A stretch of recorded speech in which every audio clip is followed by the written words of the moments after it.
What's going on, guys? It is October 3rd. I am Sebastian Carcioni. That's Brendan. This is Listen for Commands. I'm chilling in my car because if I go into the gym, someone's going to bother me. No, I'm kidding. I have my own office. But it's just more peaceful. It's nice and sunny out here.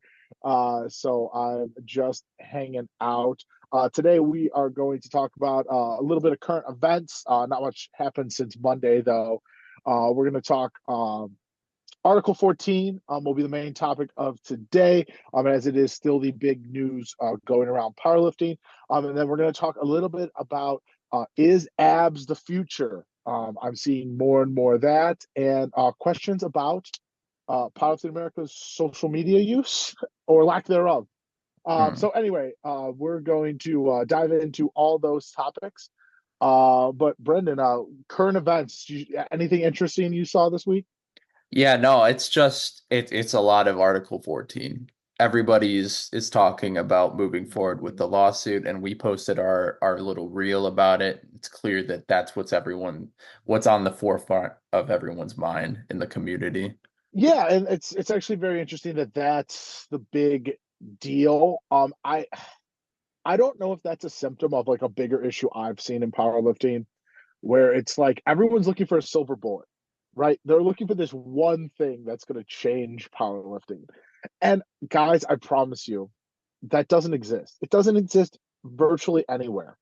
Um, and anything you do in life, it's a series of lots. Aside from like hitting the lottery, it takes a lot of repetitive swings to achieve something, right? Even people who do win the lottery, I forgot what it is, but like the average like lottery winner has played like thousands of times. So even to hit the lottery, it you still have to take thousands and thousands of repetitions. So I think people think that people are always looking for this one thing.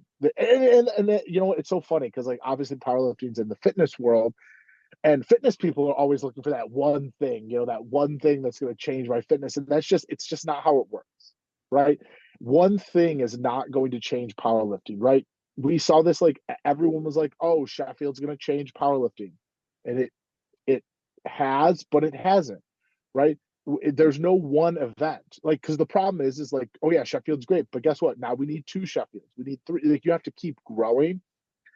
And so we just kind of think that like one thing is going to make the solution. I think that's the same thing with Article 14. People think that if Article 14 goes away, that it's going to solve all powerlifting's problems, and it's not. It's not even because in my opinion, I'm one of the few people that I think sees the full landscape of powerlifting, and powerlifting Article 14 is not holding back the sport in any way. It isn't. Like I'll say, clip this. Article 14 is not holding the sport back. Okay, Article 14 is not going to make events more entertaining, right?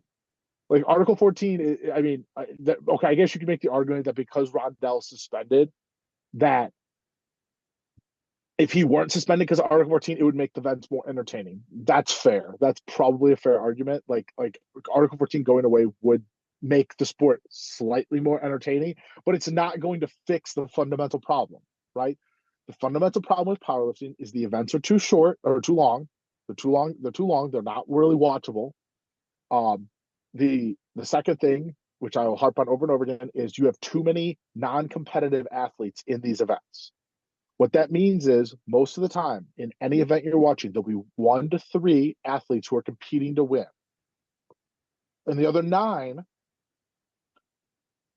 are like watching paint dry, right? Because they're not competitive. They can't win. You don't want to watch people who don't have a chance to win. It's like watching a blowout, right?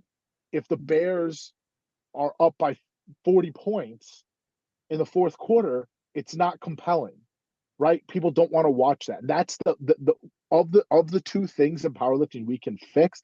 It's those things, right?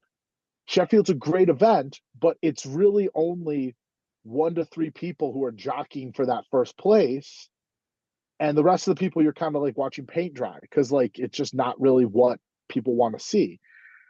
So those are the two fundamental issues we can fix in powerlifting, and none of those have to do with Article 14. like like making the sport more watchable, it can help maybe in a way, but it's not as major of an issue as people make it. The reason people make it such a big issue is because one, it it affects people's businesses, right? But again, businesses have rules. Like no business is without rules, and it has affected a lot of prominent. It has affected some, not a lot, some prominent people, and those prominent people have large platforms, and so they tend it tends to inflate the issue a lot uh bigger than it actually is. So again, it's still but we're still going to talk about it because it's what people want to hear, is what people want to talk about the ins and outs, talk about the paths forward from this. But again, like it's not going to solve it is a huge distraction from the bigger issues, right? The bigger issue, Bob's not going to the premier powerlifting meet. That's a bigger issue than Article 14, right? He's not going because of Article 14. He's going because of travel. Like if you can't afford to travel to the premier powerlifting event, it's not the premier powerlifting event anymore. I think that just kind of is what it is.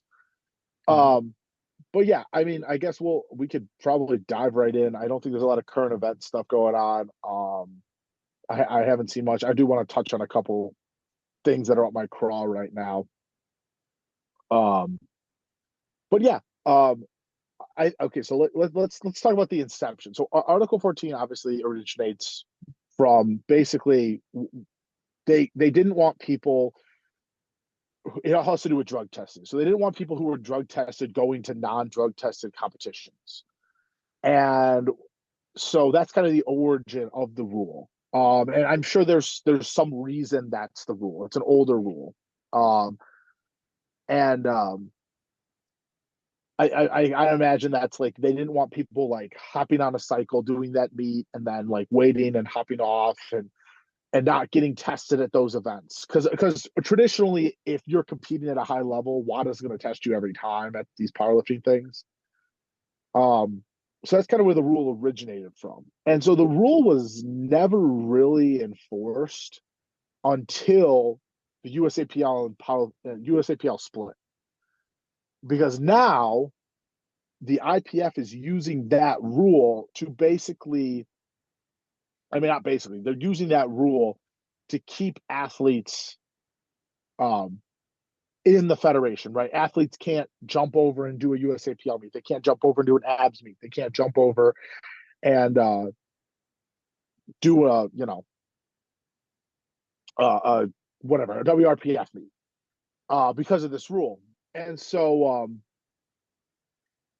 that probably isn't as big of an issue as the coaching side, right? So they're basically telling people who are coaches that they can't compete, they can't coach across federations, and that's really where I think the main issue is.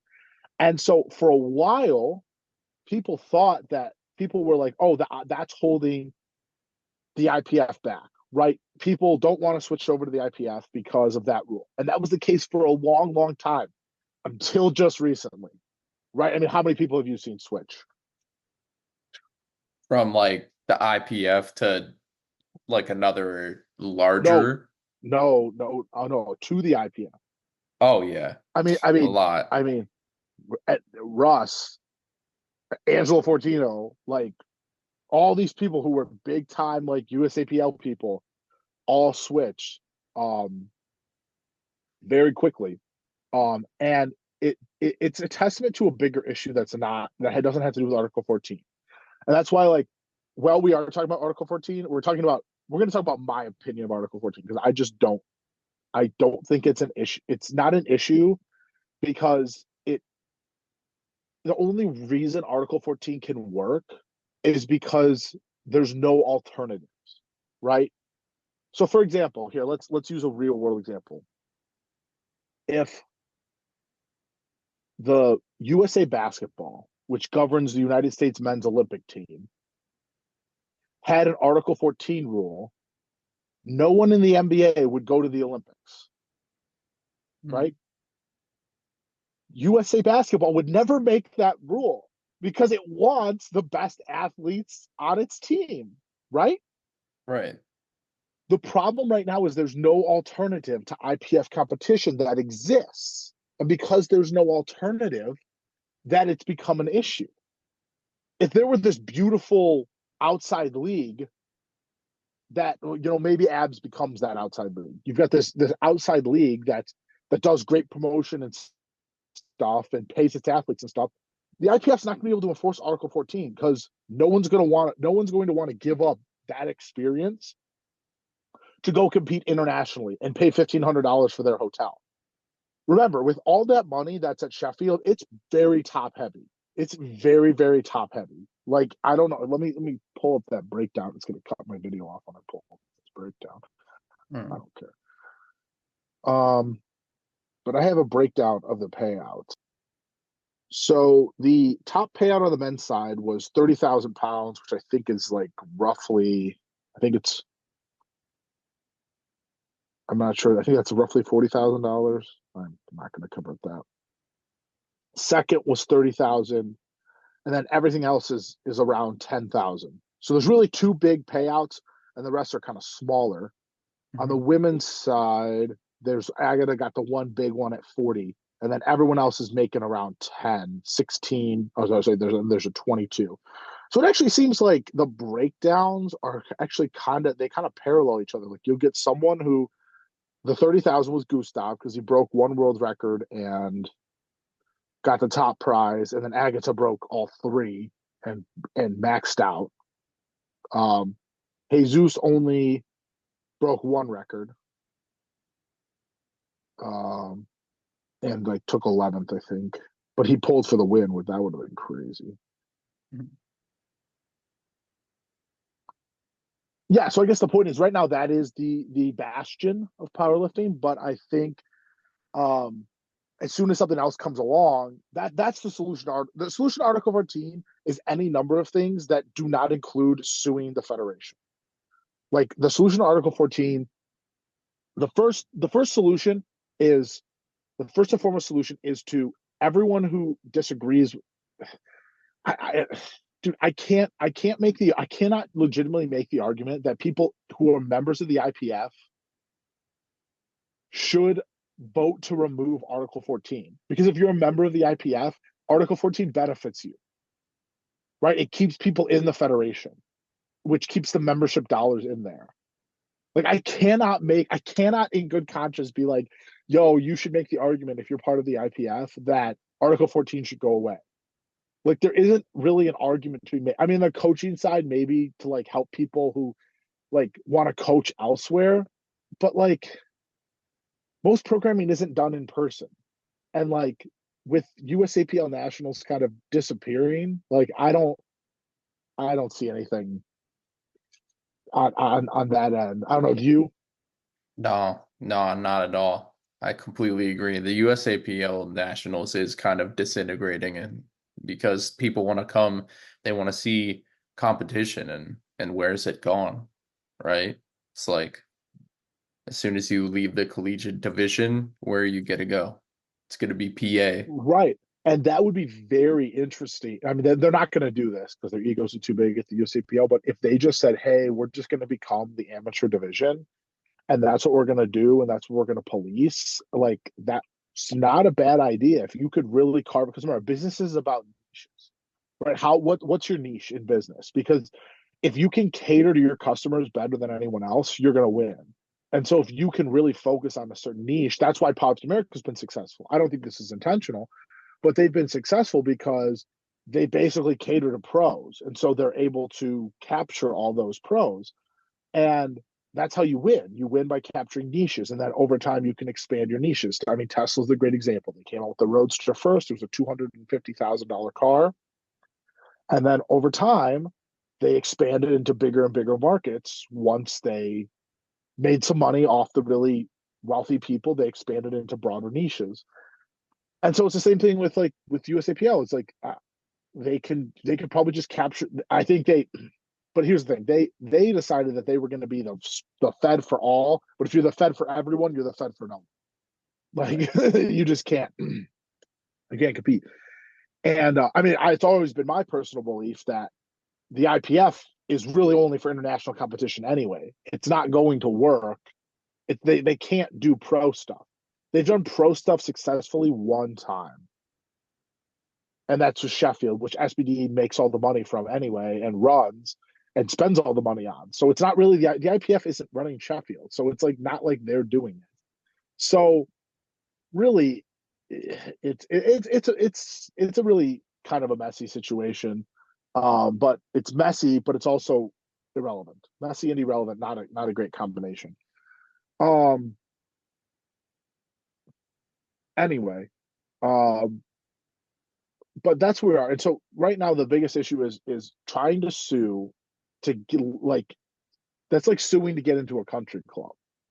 Like it's like I would much rather see Abs just sign Sean Coke and like get rid of the issue altogether.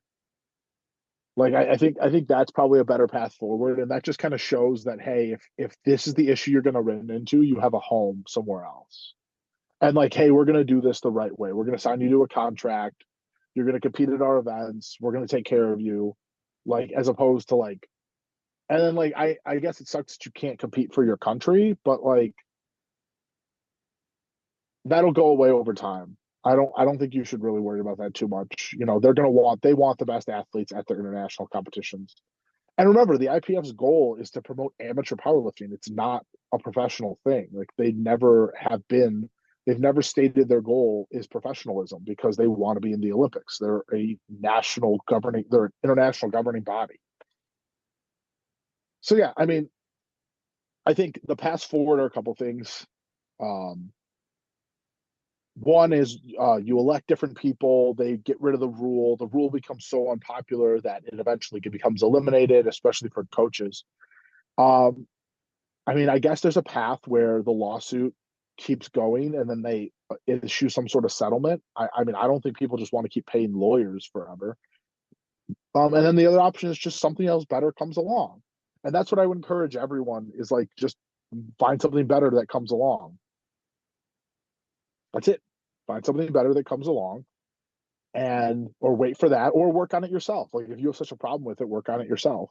Um, you know, I'm choosing to work within the current structure. Like I don't feel the need to um move outside of it to do my team stuff. Like as long as Powerlifting America keeps sanctioning my events and keeps providing good record keeping and drug testing and resources, I'm going to continue to work with them. And then if they don't, then I'll work with someone else. But they provide a nice apparatus. There are good people who are running who run Powerlifting America. Um, so I don't have any problems with it. I think people just need to either work within the existing infrastructure and live with it or go somewhere else. Um, but I think that's pretty much it. Now to transition, the I am seeing, and I didn't see this at first, but yesterday I was watching a YouTube video, and it was a post meet interview that Abs did, and it was so good, and I was like, "Is this the future of powerlifting?" I'm like, I thought it was in the IPF, but the more I learn about everything, I'm like, oh, I don't really know. And then I'm watching this, and I'm like, oh, that's interesting. I've been consuming a lot of untested content recently. I'm not huge on untested because I think what's that? What blanket was that? Um, Was this that sunflower? we got like a little tortilla blanket here.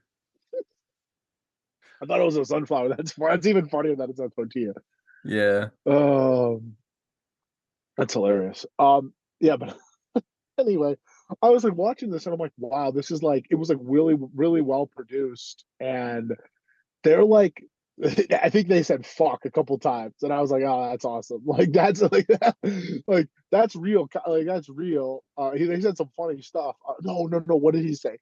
He said something like ridiculous. I don't want to I may not repeat it, but it was hilarious. And I'm like, oh, this is like that's like real. Like this is interesting. Um and so I'm like, yeah, like this may be the future. And so it's interesting because like I've never been a big untested guy. I because there's no other sport in the world that untested is successful. Like it just you have to drug test your athletes. Like even if you wink and you don't really drug test them, you have to pretend like they're tested. right? And I Mhm. think that's what the NFL does a great job of. Like everyone's tested for sure, but that doesn't tested doesn't mean drug free. And so and obviously we've heard stories of people, in the IPF that are like blasting. And so it's not unheard of. And so I'm really interested to see that evolution because they have the thesis right. And obviously I'm hosting the abs event and I'm really excited for that.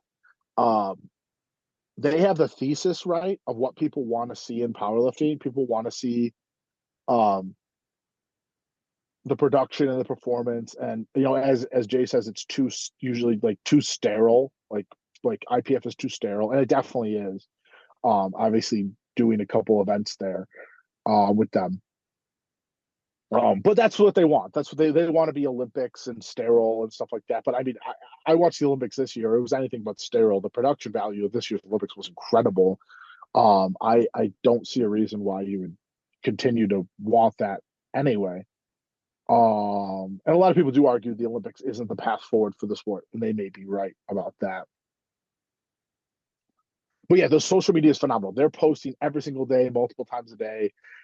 They are up in your face with the content, which is great. And that kind of segues to another issue I've been having with Powerlifting America, and this issue goes back. I want to say, God, it's got to be last year. So I, as a local meet director, I am thoroughly responsible for marketing my own events. All right, we are back. We had a little internet thing. I was mid talking about the use of social media by our powerlifting federations. Like I said before, I am 100% responsible for my own marketing, but that doesn't mean it wouldn't help if the federation used the most powerful marketing tool in the history of mankind, like social media. Okay, so let's remember how things used to work. How things used to work is if you wanted to advertise, you would print flyers, you would mail them to houses, and you would like pray that it got people's attention. Like in powerlifting meets, you used to have to like hang posters in your gym. We have a marketing vessel now that can reach basically everyone on earth, and the refusal to use it or the inability to use it is absolutely insane. We really um I don't know who needs to be held accountable. I've tried. I sent a very lengthy email with so I understand what running a business is like, and I understand how expensive and not just expensive things can be, but how time consuming things can be. And I totally understand that. However, the solutions I sent were mostly free and low cost. So basically, what I suggested was I suggested that we basically just use the social media influencers that already exist in powerlifting and just have them collaborate with us on content. And like I'm sure the athletes would be happy to help promote the sport as they claim all the time. And then if they don't want to help promote the sport, then they're just liars. And I don't think they want to be liars. So I think we can utilize the social media influencers. I suggested we do that until we have enough resources to develop a legit um, social media infrastructure. But like I make content on Canva and I post it like every day, every other day, and I get more views than the Powerlifting America page. Like on my personal, like our personal page, making these reels gets more views. And so I'm done. Like I'm just gonna rant about it now because like I'm done trying to address it privately. Like we do need a change at that helm. Like back, you know, back a couple maybe sometime last year, like reels were getting like millions of views. Like there were those videos of those two girls squatting that got like 2.8 million views.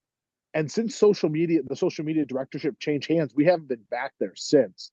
So yeah, this is a little call for a little bit of accountability. Like posting once a week doesn't really get the job done. I do I need to explain to people why it's important to post on social media? Like do people really not understand that? Is it not a priority?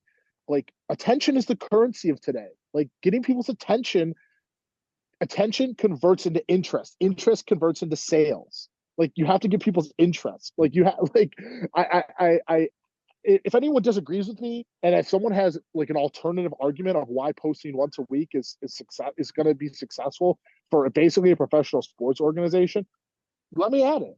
Like, let me add. If it's a labor thing, oh, we don't have enough people to do that. I'm happy to volunteer. I'm sure there's plenty of, don't, it doesn't have to be me. Someone else, I'm sure, could volunteer. Like, it really needs to be addressed. It needs to be worked on. Um, Hopefully, we can get some other people involved and engaged on that.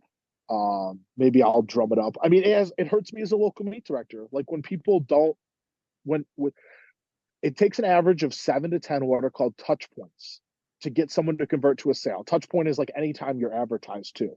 And so the more touch points you can create, the more likely someone is to become a customer. If we post every single day that Powerlifting America is running local meets and that Powerlifting America is looking for local directorship, um, we're going to be successful. Like the key to Powerlifting America's growth is getting new directors on board. The way you get new directors on board is you say, hey, we need directors, right? That's the first step. The first step is, hey, we need directors because directors are what drive traffic. I would literally call up every freaking gym owner in this country that owns a powerlifting gym. And I'd be like, hey, do you want to host a Powerlifting America meet? Right? That's all I would do. I'd call them up, see, hey, you want to host one? No? Okay, why not? Why do you not want to host one? How can we help? What can we offer? What can we offer resources, stuff, blah, blah, blah, blah. I mean, you people are charging like 150 for an entry. Like we can work on that. So anyway, um, again, you will get beat if you are not posting on socials. Right now, things are great. Things are cooking with gas. We've talked about like things are great. But what happens when Sheffield goes away? What happens when the economy goes down and they can't put $500,000 into a meet? Like, what do you have then? And that's what really concerns me. So hopefully it gets addressed. I've addressed it privately. Now it's maybe time to drum up a little noise publicly, and hopefully we get some action. But yeah, um, I think that's it. I gotta go in. Um, Anything else? We're gonna do a segment? What segment we're gonna do? We were gonna maybe do good, Oh, bad, and the good, good. dirty. Okay, so let's do that real quick. We're gonna do the good, bad, and the dirty exercise equipment. Brendan, give us your good exercise Ooh, equipment or okay, powerlift. This is powerlifting specific. Give me your good. okay. Say the good old barbell. The for barbell. for like Talk. for like oh, we could do like accessory equipment, right? No, no, Okay. no, no. I think powerlifting equipment. We can do accessory equipment the next one. Okay. And then the bad. No, no. Hold on. I got to do my good. My good is the Alico combo rack. Mm, That okay. is pristine, pristine. The white one with the silver. Oh, so nice. I do love that. And All then right, give me. the bad. Okay. Uh I either want to say like a deadlift bar or maybe like what do you call them? Oh, wait. It's it's gonna dawn on me. It's the what is that? What is the like lever shit? It's like, oh my gosh, I can't believe that I'm blanking on this. We don't have any of them at MPG. What? It's it's like the alternative to a rack. It's a Alternative. it's the one that like has a lever comes out operating Oh, monolith. the monolift. Oh yeah, that's a good one. That's a good. Yeah, that's horrible. I sold mine. I got rid of it. I was like, we don't need this. Yeah, bad, bad, bad, bad. Yeah, There my you bad is go. anything equipped. Anything equipped is disgusting. Bad, gross. That should have been my dirty actually. That's why it's not. Well, dirty could be like good though. Well, my dirty is going to be dirty. So do yours and I'll do mine. Well, I like I almost want to like hop into like accessories.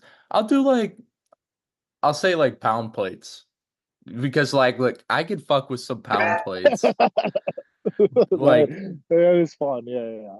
and but Little it's clank, like the clanking of the plates. yeah, like you can't Calibrated compete with plates don't them, clank. Yeah. but I kind of love using them. So My dirty is that little plastic like grip. So it's like a grip thing you're supposed to use for a rug that people put on the benches. Okay, so listen. If you're a competitive powerlifter, you want to compete to the standard. Okay, so the standard is the things they use in actual competitions, in like national level competition. Like that's what I strive for at my events. My events, I want to provide a competition, like I want to provide a competition level like experience for people. And so when you put that little grip thing on your bench, that's already to competition standard. Everything we have at MPG, competition standard. You put that on your fucking bench. Why? Stop doing it. It doesn't help. It doesn't. It helps, but it doesn't help you lift to the standard. So don't lift on the combo rack then if you want to use that grippy shit. All right. right. It's like you go the full mile, and then you compromise the comp standard thing by Exactly. Exactly. It's like when people put a rug on top of the carpet. Like the carpet is comp standard. Like the carpet we have is the carpet they use at nationals. So it's like ridiculous. Um, yeah, I have seen that. yeah, it's like it's absolutely insane. And I know the carpet's different now because we have the Alico carpet, but the carpet's similar. The rug is is too much of a lip. Like it's just too thick. It's just stupid. All right. Anyway, that was Listen for Commands. I'm That's Sebastian, Brendan Tegetoff, as always. and we will see you on Monday. Peace out, guys.